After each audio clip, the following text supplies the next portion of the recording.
Em relação, antes de entrar na vida académica, Sim. Houve algumas funções ou atividades que teve pena de não concretizar no jornalismo?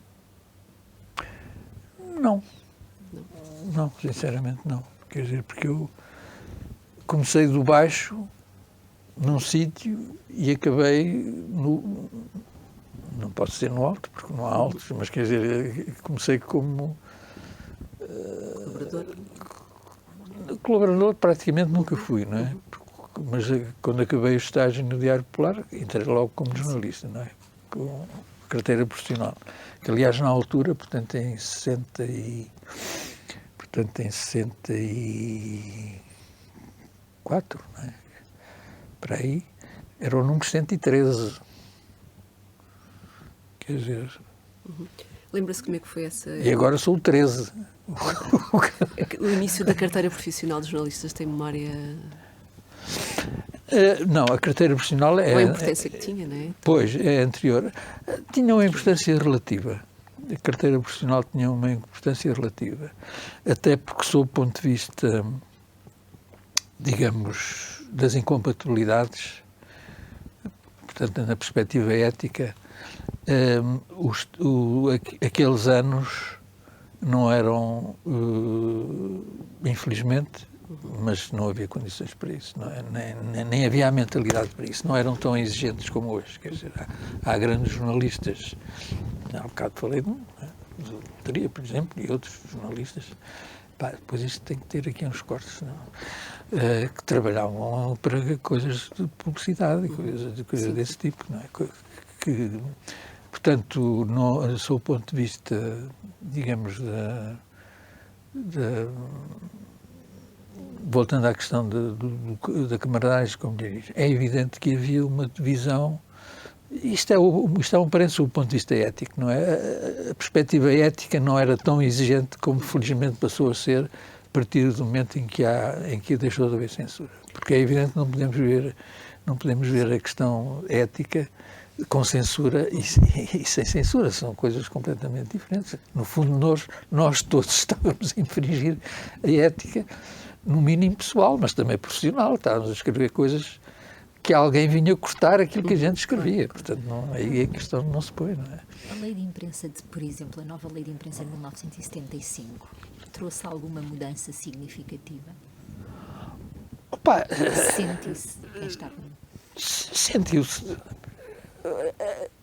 O grande passo foi o desaparecimento da censura, repara. A partir do momento em que desapareceu a censura, de um ano para o outro, as publicações cresceram, duplicaram, triplicaram, quadriplicaram. Portanto, cada um, quer dizer, a Igreja, as forças económicas, as forças políticas, cada um tinha os seus jornais e, portanto, aquela, ia dizer ambiguidade, mas digamos aquela ou mistura, ou aquela unicidade que havia antes do 25 de Abril, que tinha um eixo comum, central e obrigatório, que era cumprir aquilo que as chefias de redação exigiam, não é?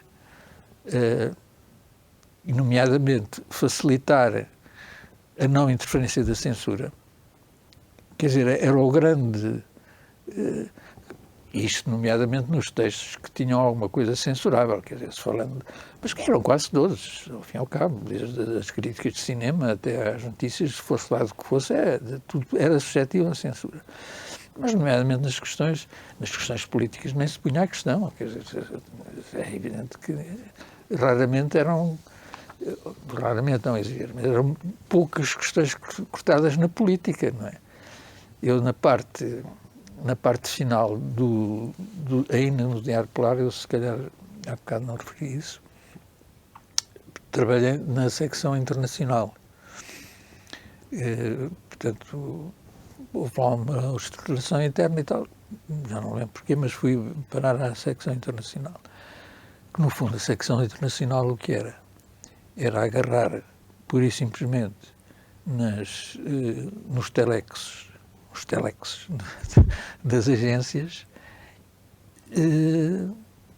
recortar, porque aquilo vinha em folhas feitio A4, não é? Saía dos telex, não é? Recortar, cortar, emendar o português, cortar aqui, cortar acolá, não sei o que e tal, e o noticiário internacional era esse.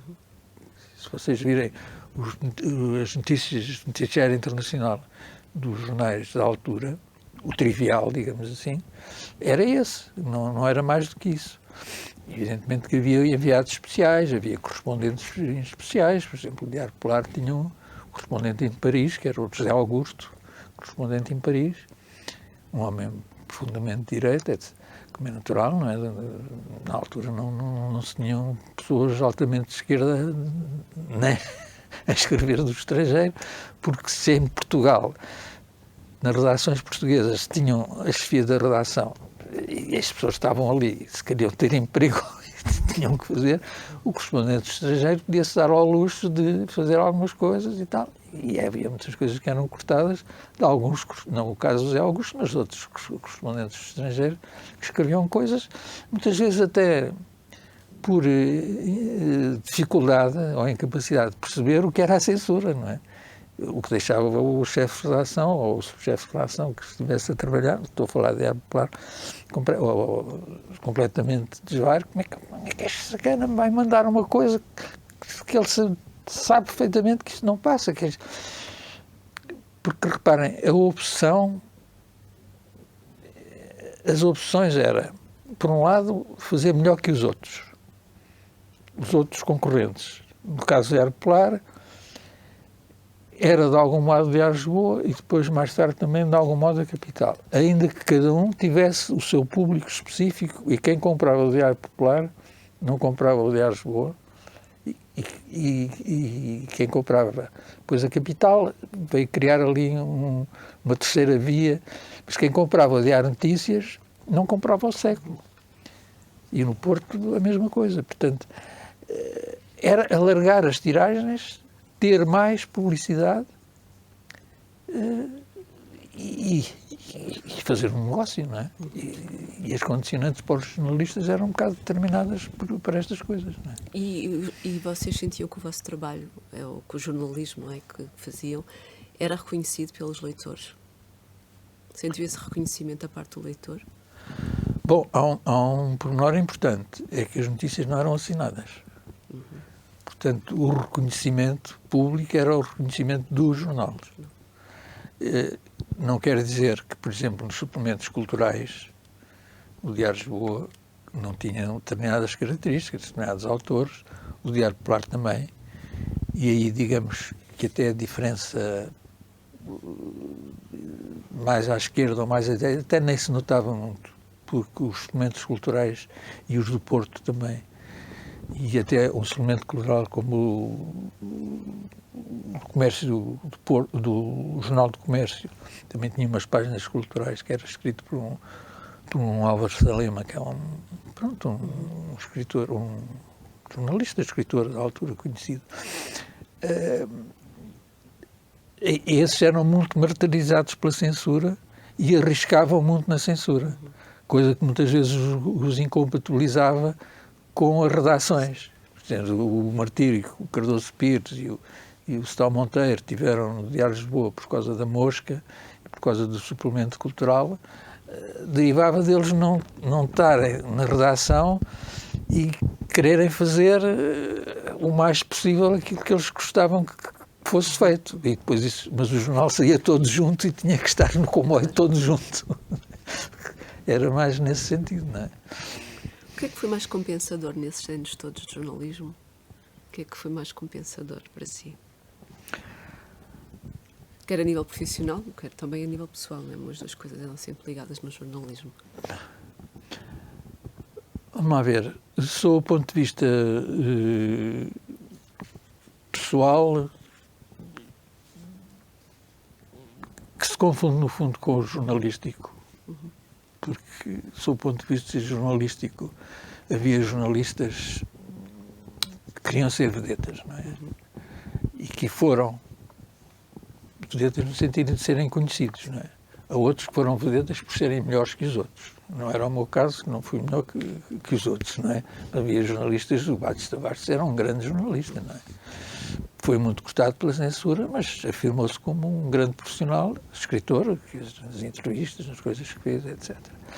Agora, para os jornalistas medianos como eu, que faziam o que tinham que fazer, não é? A grande satisfação era fazer aquilo que eu sempre gostara de fazer desde que fui para o juvenil, que era participar, conversar com as pessoas, ter intercâmbio com as pessoas, não é?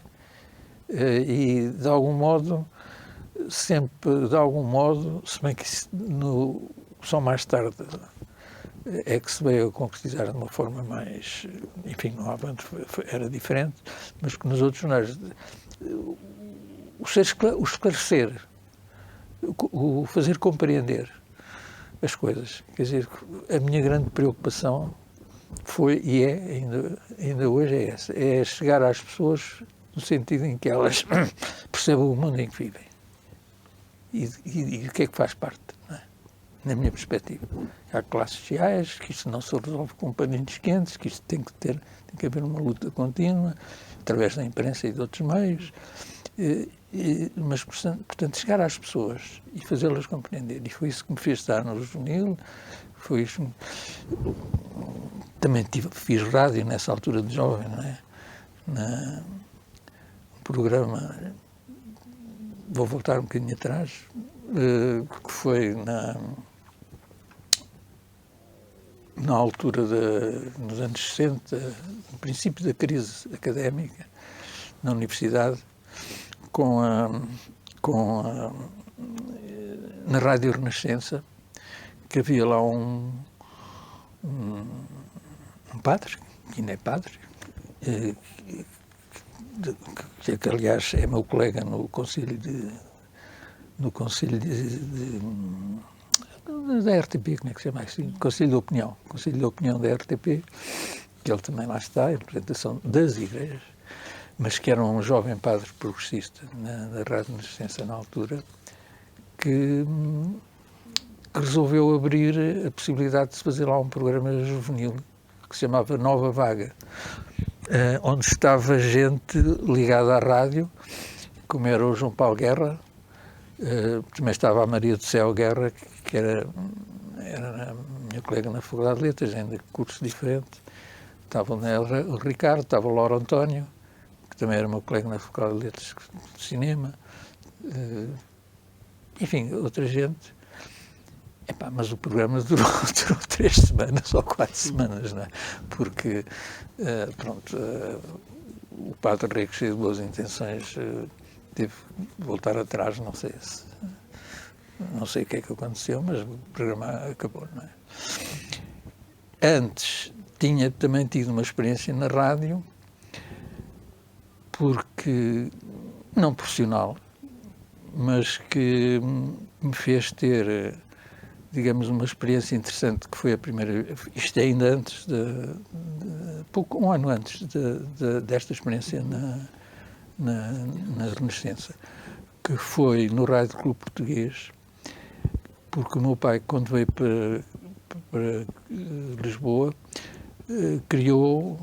ajudou a criar, com outros colegas também formados em Coimbra, a Associação dos Antigos Estudantes de Coimbra, em Lisboa, que era uma associação que reunia licenciados de Coimbra, desde os mais recém-religiados até os mais velhotes, não é? que interessados em divulgar as tradições coimbrãs, pronto, aquela mística coimbrã e tal, e coisa que o meu pai era. Aliás, ele tem muita coisa escrita sobre o traje coimbrão, a alta coimbrã, toponímia, pronto, ele era mas já quando estava em Coimbra. Mas participei nesse programa como locutor de um programa chamado Rua Larga, que era o nome da revista da Associação dos Antigos Estudantes de Coimbra, em Lisboa, que era uma revista sobre Coimbra, coisas de Coimbra, antigamente, histórias, aquelas coisas.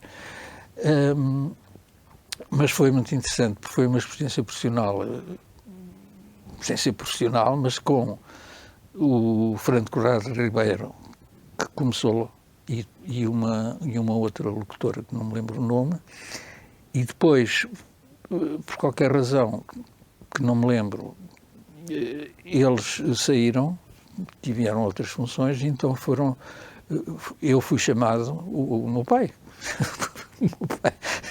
e outros colegas cá de Lisboa. E então a minha companheira, que era um homem e uma mulher, era nada mais, nada menos que a Natália Correia. E então o par de locutores que fez esse programa de rádio, que ainda durou não sei quanto tempo, uns meses, um ano, não sei quantos, era eu e a Natália Correia, o que também deu a oportunidade para conhecer essa figura célebre e das nossas letras. Não é? Fernando, só aqui, falando agora especificamente sobre o reconhecimento profissional. Por exemplo, o Fernando integrou os corpos dirigentes do Sindicato de Jornalistas em determinada altura. Desculpa? Integrou o Sindicato de Jornalistas em determinada altura, não foi? Ainda faço parte do Conselho Geral do Sindicato. Essa atividade sindical, quando é que ela se iniciou? Isso foi uma necessidade de contribuir para o reconhecimento profissional? Como é que a profissão ao longo dos anos foi sendo reconhecida na sociedade e que importância é que teve o sindicato? Vamos ver, as primeiras associações profissionais começaram muito antes, não é? Foi, aliás, há um livrinho de Carlos Valente, um investigador sobre essa questão, não é? Sobre as origens. Quando eu fui para o jornalismo, é evidente, até pelas minhas convicções, digamos assim, que me interessei imediatamente pelo sindicato, fui para o sindicato e cuja atividade era muito cerceada pela altura, estamos a falar dos anos 60, mas que começou a ter um papel importante no fim dos anos, já nos anos 70, com a nova lei da imprensa que estava prevista a haver na altura, não é? E aí o sindicato foi chamado também a dar opinião, portanto isto em pleno marcelismo já, não é? Já com Marcelo, portanto digamos que havia uma certa abertura formal, mas a PIDE era a DGS, a censura era a Direção-Geral de Segurança, a censura era, como é que era? Já não me lembro do nome, tinha um nome qualquer, não é? A PIDE é que era a Direção-Geral de, já não me lembro, pronto, tinha um nome que não se chamava Comissão de Censura, não é?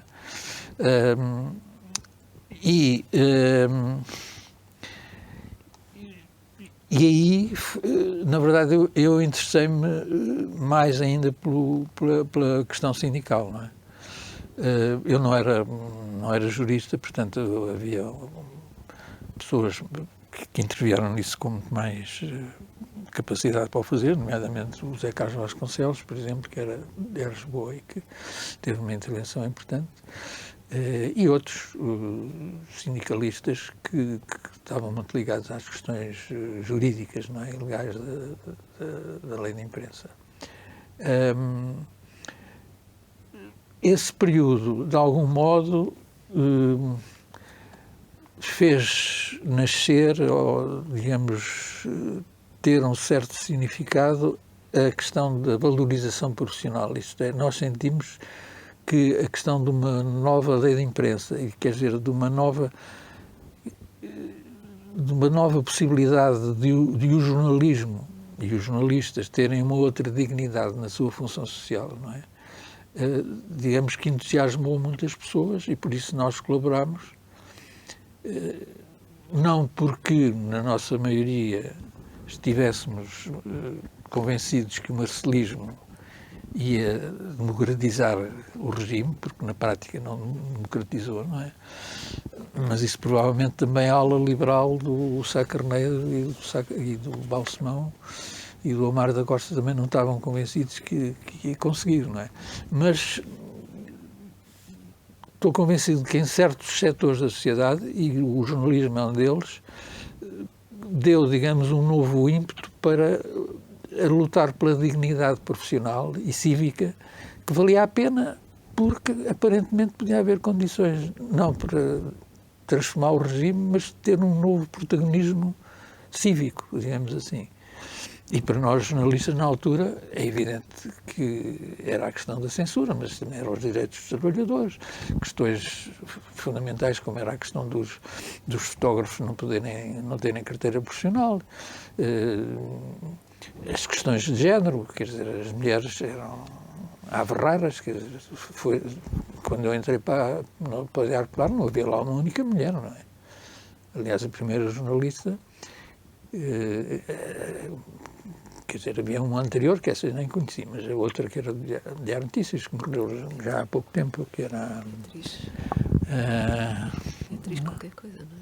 Não, isso era a Beatriz, isso é que foi a primeira com carteira profissional. Mas depois disso havia uma no Diário Notícias que ainda é do meu tempo, quer dizer, eu aliás entrevistei-a, eu e a Carla entrevistámos-la para o livro dos anos 70. Esquece-me agora o nome.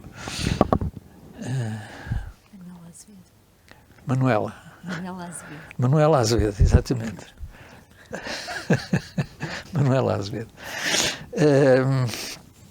As questões de género, que era uma questão que não estava na lei, nem podia estar na lei, mas que fazia parte de quem estava interessado numa intervenção cívica, não é? No sentido de acabar com isso, e o facto é que nos anos 70 isso deu um salto grande, não é? Houve muita gente... nos anos 70 houve muita gente, não é? Muitas mulheres, não é? Conhecidas, não é? Isso, aliás, há coisas já escritas sobre isso. O sindicato teve, de facto, um papel importante na forma como os jornalistas passaram a ser considerados socialmente.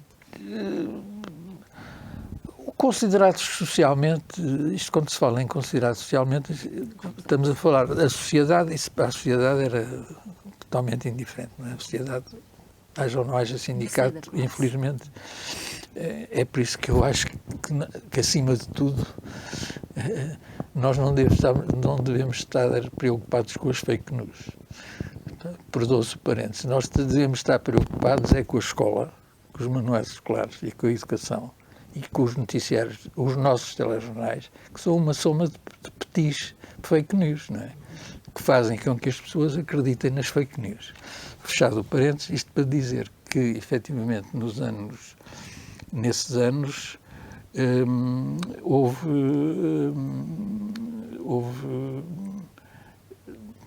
eu ia dizer a ilusão, mas houve a tentativa nomeadamente através do sindicato, até porque através das tais disparidades inacreditáveis, os jornalistas desportivos, já disse, não podiam ser sindicalizados, os fotógrafos não eram sindicalizados, etc. Quer dizer, havia questões profissionais muito importantes que no fundo não tinham propriamente a ver com a nossa dignidade profissional, tinham a ver com o interesse que alguns viram que podia ser um momento para dar um passo cívico no avanço de certas questões que estavam totalmente a começar, evidentemente, pela censura, mas isso era inevitável. No dia em que desaparecesse a censura, desaparecia o regime, não é? Isso era óbvio, não é? Nós lutávamos contra a censura, fizeram-se abaixos contra a censura, mas não havia a ilusão de que primeiro era preciso acabar com a censura e depois acabar com o regime. Não. A primeira tinha que se acabar com o regime e depois, porque o regime sem a censura não se aguentava. Não é? Isso, aliás, a nível jornalístico foi interessante, até tem mais papéis guardados, um ou dois. Quando eu fui preso, fizeram-se abaixo-assinados em alguma... Eu não fui só eu jornalista, o Albano Lima, por exemplo, estava na France Press, e mais um, não me lembro, que protestos contra a prisão assinados por jornalistas de diversos setores, não é? Não direi Havia daqueles... uma solidariedade, apesar de tudo, dentro da classe em relação a essas situações, quando alguém era preso, quando alguém era Sim, punido. pelo menos no setor vasto da classe profissional, não é? Que era contra a censura, não é? Porque dos 300 ou 400 jornalistas, depois isso vai aumentando, no 25 de Abril já eram, não sei já quantos é que seriam, mas havia os jornalistas da Voz, havia os jornalistas do Diário da Manhã, havia a maioria dos jornalistas do Diário de Notícias, havia muitos jornalistas no Século, e noutros jornais havia velhos jornalistas que, para quem a censura, não tinham coragem de estar contra a censura, não é? Alguns tinham, mas outros não tinham, mas, no fundo,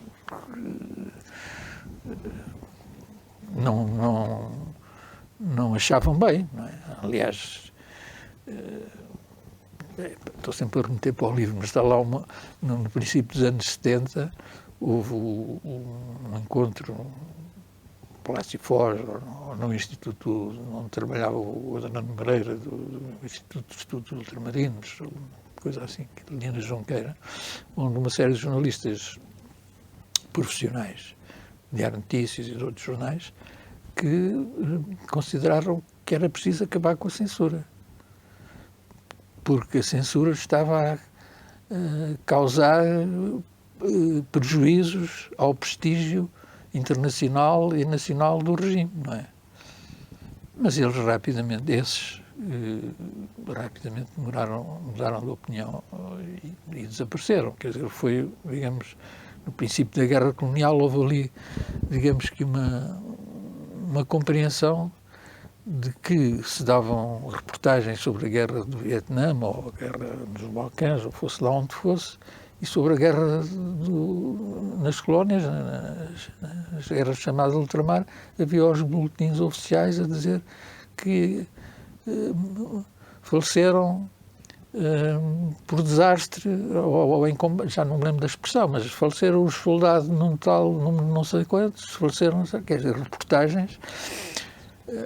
Aliás, há tempos na Nova fez-se lá uma coisa, enfim, podia-se ter ido mais longe, mas que deu a perceber que em Angola, em Moçambique, os noticiários, apesar de tudo, eram diferentes. Porque, quer dizer, ali à porta era difícil não ocultar. Ao passo que cá isso não havia reportagens. Ao passo que em Angola, por exemplo, houve pessoas, jornalistas e fotógrafos que fizeram coisas boas, o que não quer dizer, claro, que a censura que deixasse passar, mas deixou passar algumas, até porque as pessoas, era impossível não se ver isso, não é?